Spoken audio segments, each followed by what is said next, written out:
क्या आपने कभी सोचा है कि अगर अर्जुन के हाथ में गांडीव धनुष न होता तो महाभारत का परिणाम क्या वैसा ही होता जैसा हम आज जानते हैं? क्या केवल एक धनुष इतना प्रबल हो सकता है कि वो युगों का इतिहास बदल दे?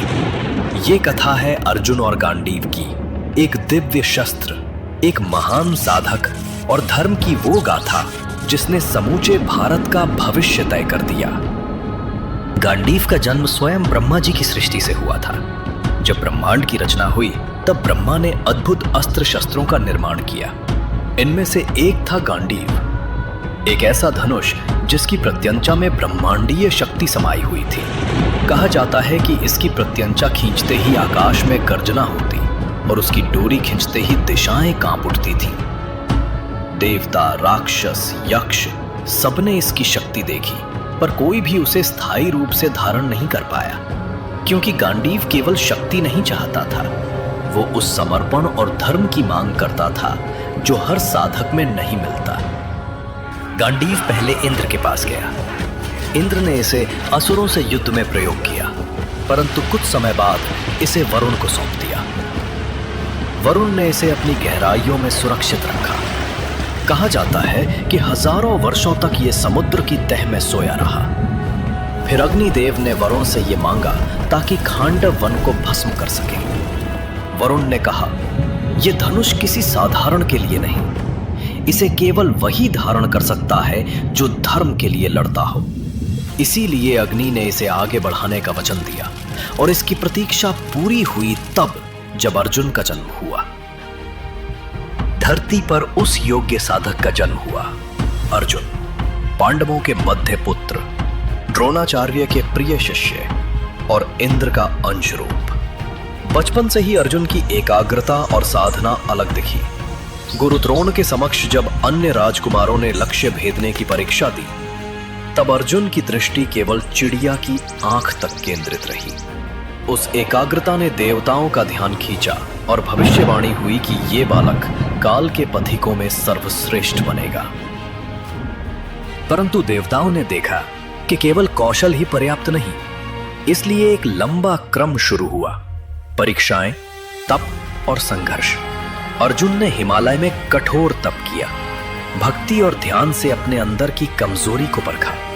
कहते हैं कि अनेक रातें उन्होंने शून्य में बैठकर बिताई, तब जाकर उनकी आत्मा युद्ध और धर्म की तैयारी में पक्की हुई। इसी बीच खांडव वन का प्रसंग आया।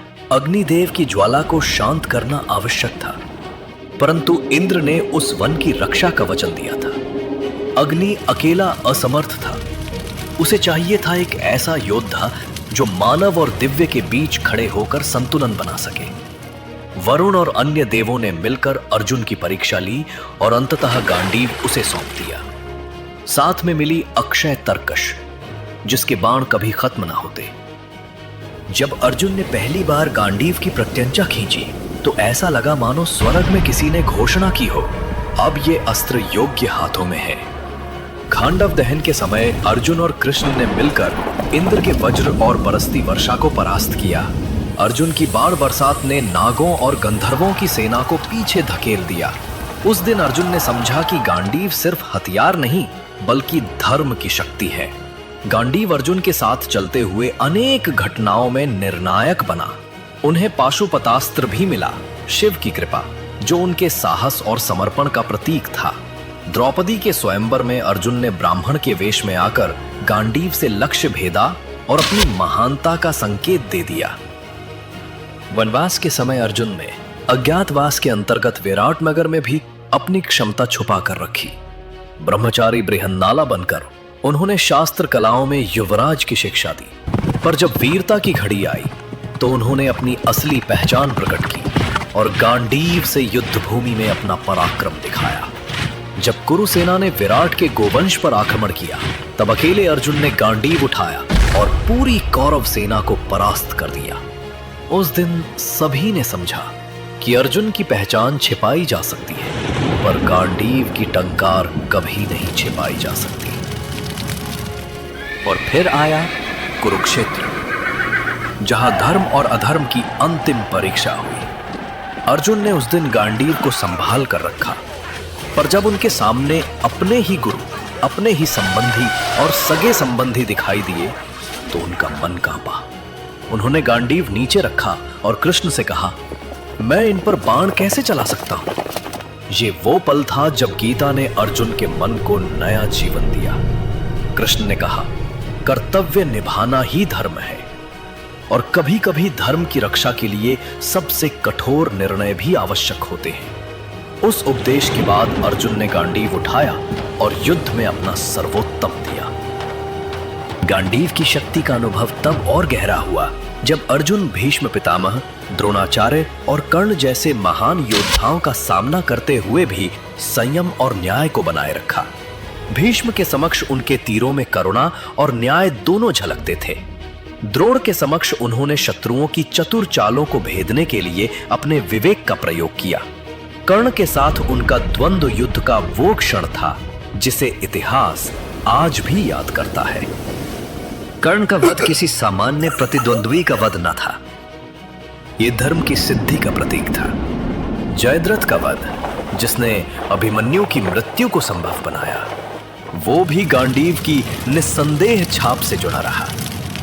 जब सूर्यास्त निकट आया और पूरा पांडव दल चिंतित था, तब अर्जुन ने गांडीव उठाया और कृष्ण की सहायता से जयद्रथ का सिर आकाश में उछाल दिया।